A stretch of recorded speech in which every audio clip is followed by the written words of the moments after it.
All right, so I will be showing you how to access the parking brake switch on a Gravely ZT42 lawnmower. And the switch is under the seat, under this panel right here. There are two 3/8 bolts that you have to remove. One is right here. The other is right over here. And then the switch is being held by these two 5/16 screws.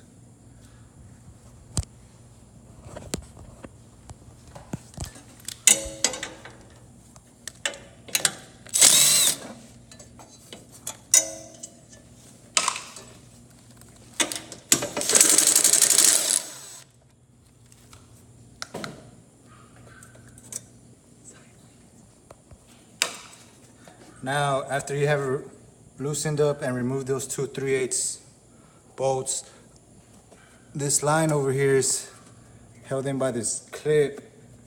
You can use a screwdriver and kind of like push it sideways and it comes undone. So you get access right there. And this just slides out.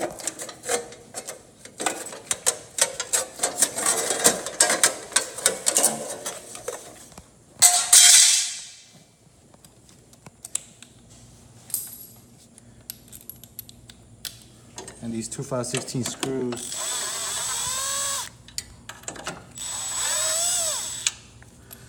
hold your parking brake switch.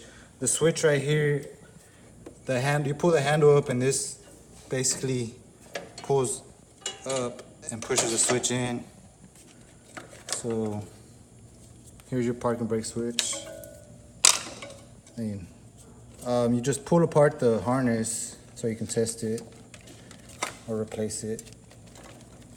It's a little tight.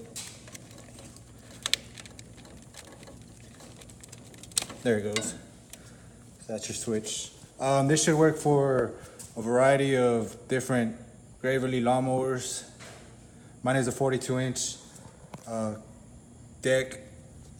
So I hope this helps you out.